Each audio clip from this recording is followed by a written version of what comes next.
Hi, Leos. This is Kathy. Welcome to my channel, Kathy Mamolen, Psychic Medium.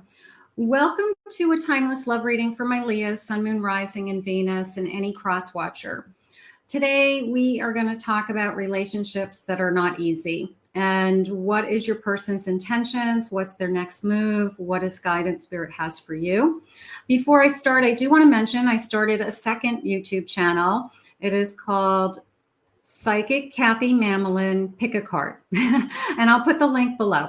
And I started a channel just for pick cards so that YouTube gods and the algorithms out there can take my readings and put them where people will find them. So if you enjoy pick a card readings, check out that channel as well. I'd love your support.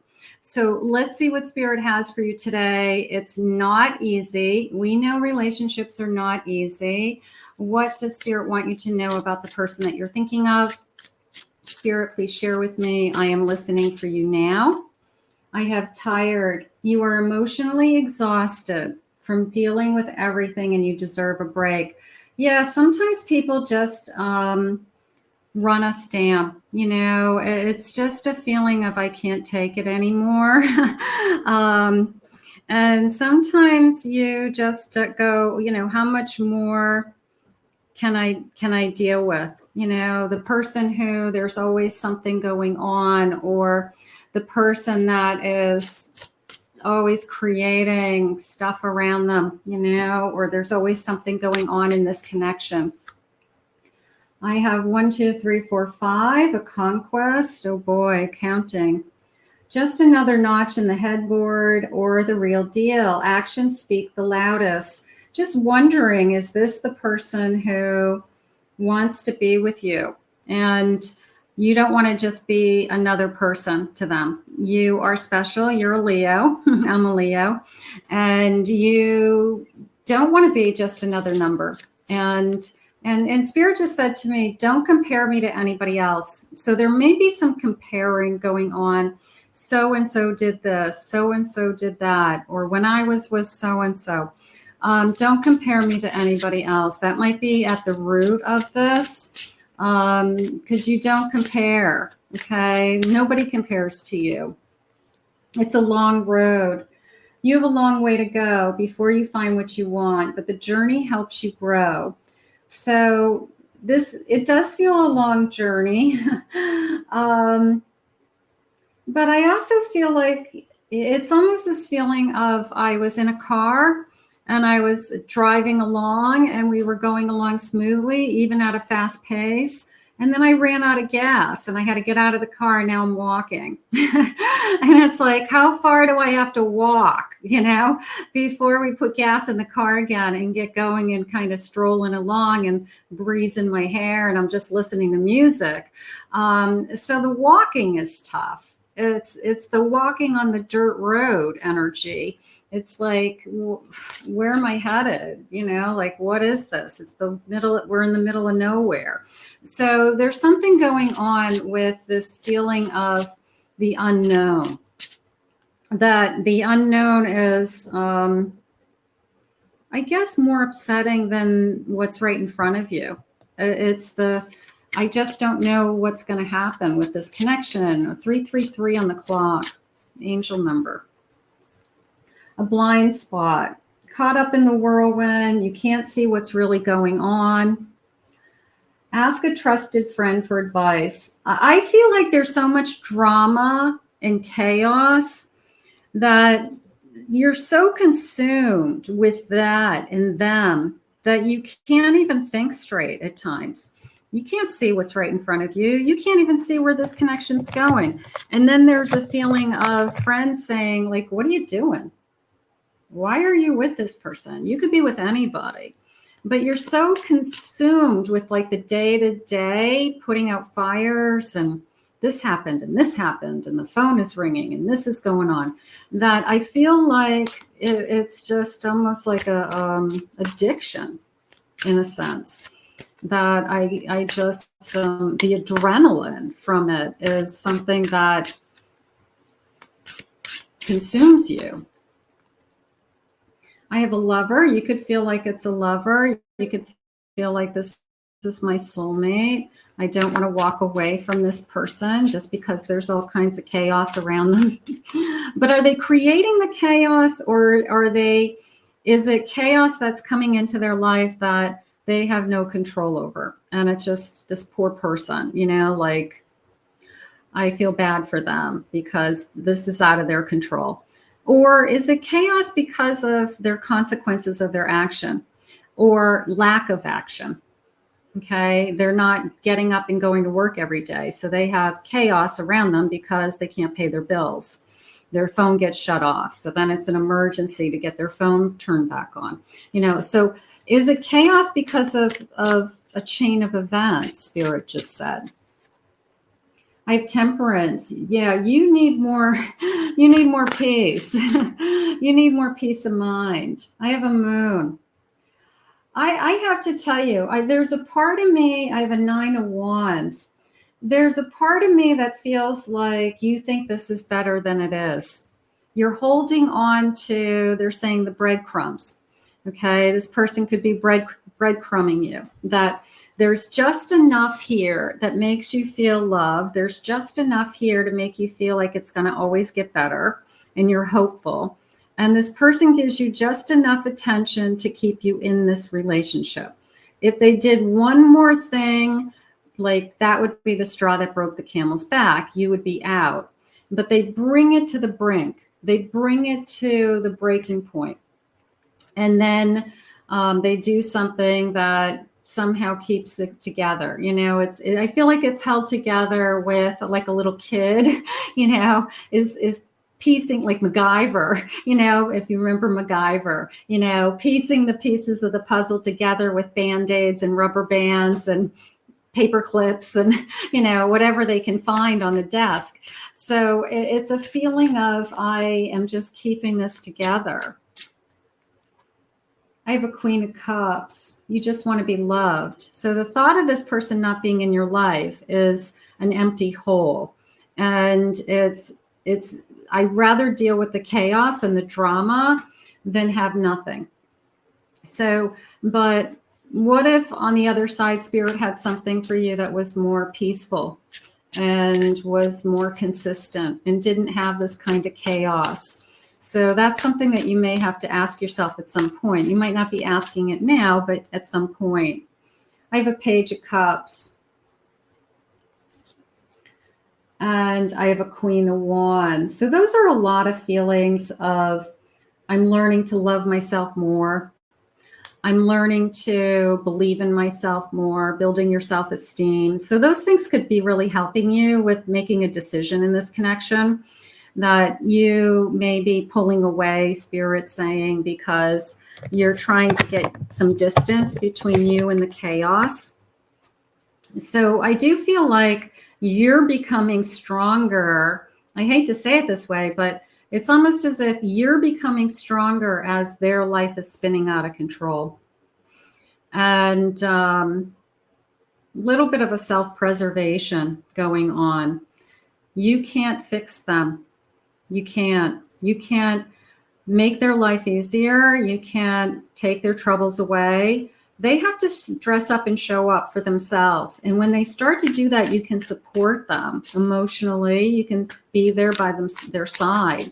But the people out there who just wants everything to be handed to them, and it's somebody else's responsibility somehow to be taken care of in life, I don't know anybody who wants to do that, except for a mother, a father or a mother to their child. But this isn't your child. This is your lover. This is your partner. It's not your child. Elegance, classy, different, sophisticated. I feel like I'm loving myself more. I feel that I'm looking at myself saying, I can be with anybody. I don't have to tolerate this. I don't have to put up with this. I'm beautiful inside and out, and I have a lot to offer. And I can be with anybody, especially a Leo. Everybody likes Leos. So you can be with anybody. I have a party. I'm going to have a good time. Maybe you're just going to go out with your friends. Tired of waiting around for this person. Tired of showing up somewhere with this person and they don't really want to be there, and that's the attitude, and everybody knows that's the attitude. Go out and have a good time with your friends. Live your life. Don't wait on them, the Spirit's saying. I have drunk in love, crazy in love, but I'm picking up drunk.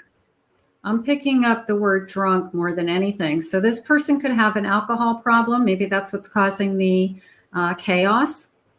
I've asked them to stop drinking. They won't. They won't give it up. They don't want to do anything because they want to stay at home and drink. They don't want to go anywhere because then they would have to drive home, and they want to be able to drink because it's the weekend. Okay, whatever it is, but it is a sense of alcohol interfering in this connection for some of you, and it's a big problem, Spirit's saying. It's ruining this relationship. We started out with a loving foundation. We started out with a loving home. We started out happy, and something has changed. It is a feeling of you think that this person doesn't care anymore. And maybe they do. Maybe they are feeling that way. But I don't know if they don't care about you as much as they don't care about anything. They could be saying to themselves, what does it matter? I feel like they say that to you. What difference does it make? So there's a sense of, even if I changed, even if I did all these things right, they still feel like it wouldn't make a difference. Their life would still be, they're a victim. They have a victim mentality that my life stinks because of everybody else.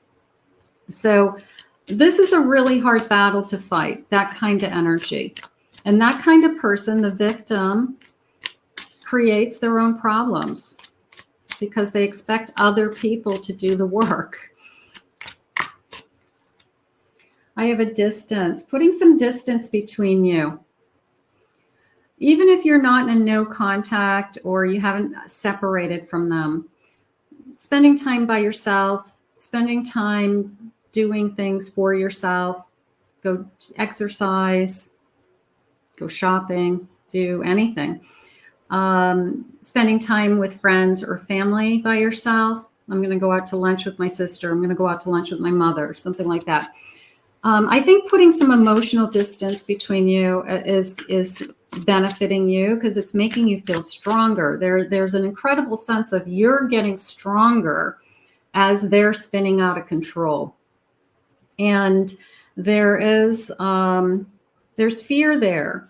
How bad is it going to get? And how much more am I expected to handle? How much more am I expected to deal with? I have a date. Do you remember when you used to take me out?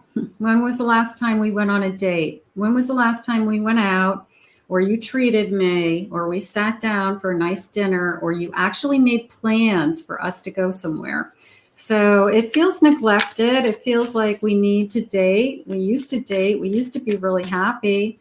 We started out with this loving energy. I thought you're my soulmate. But soulmates don't treat each other this way. So maybe it was a false twin flame, or, but we miss this. And this is what we hold on to. Sometimes that's the only thing that we have at this stage. We're just holding on to the memories, and we're just hoping and praying that it gets better again.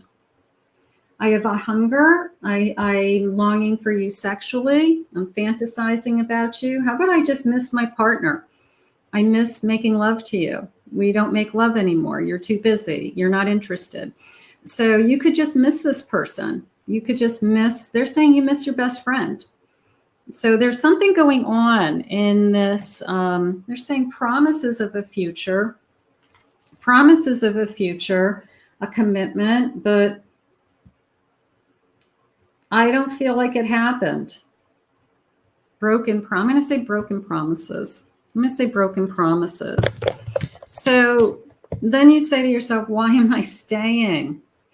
Why am I staying with somebody who has hurt me or isn't there for me? Because we're human and we love people and we keep giving people chances and we keep wanting people to improve. And a lot of times we don't want to start over.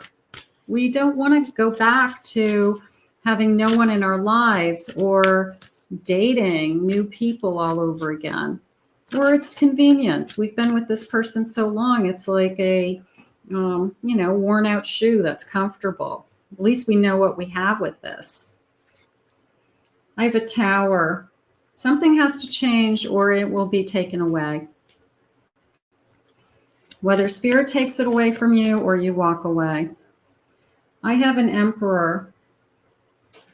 I got an Ego. I have an Ace of Wands. And I have a Five of Pentacles. I feel like this is somebody that has amazing potential, but they don't use their potential. And it's a feeling of the victim mentality comes in with this Emperor of my ego says I deserve, I'm just going to throw a number out there. My ego says I deserve to make $100,000 a year, but I only make 50. So therefore, the job that I have isn't good enough for me. So therefore, I'm not even going to work. So there's the ego. And then it puts me in this cycle of no job is ever good enough for me. And nobody's ever good enough for me, or I'm better than everybody. And then it turns into a cycle of drama and chaos and jobs being lost, and they can't get along with anybody, and it's everybody else's fault. So there's an incredible sense of, is their ego playing a major role in this? And they don't see themselves that way. They see themselves as, I'm better than everybody else. And everybody else is always wrong. I have a King of Swords. I have a King of Cups. Yeah, they love themselves. They love themselves, all right. I have a King of Pentacles. Whoa, it doesn't get any better than that. It's the trifecta. It's the trifecta of look at me. This person's got a big, huge ego. This person is creating chaos because they think that it's this incredible sense of entitlement. Incredible. And Spirit's saying somehow you're down here. You're down on the list. You're at the bottom of the pile. And everything is about them. Everything is going to be about them. And their crisis and their problems. And you're supposed to go for the ride. You're supposed to go for the ride and help them fix it. Because if you're not in their life would be, you're supposed to make their life better, is how I feel. I got to tell you, Leos, you're too strong. And there's a part of me that says you're either sick of it and you're building up your self-esteem, you're building up your strength, that, one more straw and I'm done. I mean, they're not going to tolerate this energy for much longer. And you're the only one who can decide that. But this person has to start realizing that they've got to do the work on themselves, and they've got to do the work on this relationship, because they're losing you. Timeline. Tomorrow looks promising. So that came into me as I always have hope. I just always feel, they're saying codependent, that you may be allowing this person to get away with some of this stuff, that they do these things that anybody else wouldn't tolerate and would kick them to the curb, but you let them get away with it over and over again. So they keep pushing it to the limit. They keep doing it again. They just know they're going to be forgiven. They know that there's no consequences, because you live in this incredible space of, but I just always hope it gets better, which is a good thing to do, but not if it's eating you alive, and not if it doesn't ever get better. The next couple of days, I don't think anything's going to happen that quickly. Maybe Spirit's just saying, take a few days, take some space, take some time for yourself. Think about the situation that you're in. What's right in front of you, and where are you headed? by the end of the week, you really could be at a breaking point or a turning point. I have April, a little bit of a fresh start, spring start. Next month looks promising. There's a lot of hope. I don't want to discourage you, but I also want you to take a look at what's right in front of you, because you can attract a lot of different people, Spirit's saying.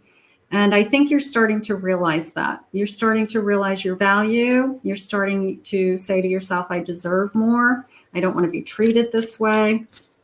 And basically, I'm tired of picking up the pieces. Well, all this drama around you gets old. And I don't feel like it's drama because this person is just got like a black cloud over them that is this poor person, that everything always goes wrong for them. I feel like it's a consequence of their actions, and they don't see it. They don't see the chain result. That if I don't do this, this happens. And then when I didn't do that, this happened. Boom, boom, boom, boom, boom. And it just never ends. A never-ending cycle of chaos. We are direct reflections of each other. The way you feel is the same way I feel. I think they think that. I think they think that you've got as many problems as they do. And maybe they say that. Maybe they say to you, you think I'm so perfect? You think you're so perfect? You know, like, you got as many problems as I do, but it's not true. You're stronger and you're pulling yourself together in a lot of different areas of your life. And they don't even see that. They don't even see that you've got a lot more of your act together than they do. And I mean, it's almost, how do you not see that your life is falling apart? Or that you're not where you should be at this stage in your life, at this age, something like that. You're a grown person and you can't support yourself. You know, like, how did we get here? I wouldn't date me, so I don't know. Why would you either? Yeah, there's a sense of a victim, you know. It's not my fault. Why do you want to be with me then? I fantasize about a future with you. I have to ask you and ask yourself, what does this person offer you in the future? What is your future self going to say? Is your future self going to say, this is a good catch? This is somebody that is going to take care of me, that I'm going to grow old with? Or is your future self going to say, I'm still doing the same things I was doing 10 years ago, and it's gotten worse? So I think that you have to ask your future self today, what is going on? It's not easy. It isn't. I'm not sugarcoating it. This is a tough one. My world is crumbling and I'm so devastated. I got to tell you, you've got a victim. You have a victim. You know, it's this total victim mentality. And I guess you're waking up to it, that everything that comes out of their mouth probably sounds like it's not my fault. And I think you're waking up to, how can it always not be your fault? How can it always be somebody else's fault? So I think that this is an awakening for you. And I think what Spirit is doing is they're getting you stronger and stronger and more, I guess, self-confident, because you are, as a Leo, to the point where you can make a decision one way or another, that I'm either going to stay in this and I'm going to try to fix this, or I'm going to find somebody who wants to be with me and has their act together. So this is a tough one. I knew this was going to be tough going into these readings, because we're asking Spirit some hard questions today about, you know, these are not easy relationships. Not every relationship's a fairy tale. And I knew that Spirit was going to be giving me some brutally honest feedback. So here we are, and they're giving you some things to think about. And I hope this was helpful to you. But let's ask Spirit to continue to guide you, because that's why I'm here. I want to guide you. I don't really care what's going on with your person, especially my victim here. I care about you, and I want you to heal, and I want you to be happy. So let's put this out into the universe. I want to thank Spirit for these messages today. And I want to thank you for being here. If you're new to my channel, please remember to hit that like and subscribe button. Thank you always for your kind words. I'm so, so grateful. If anybody would like to book a private reading with me, I'll put my website link below, KathyMamolen, psychicmedium.com. And we'll see you again in another Love Messages real soon.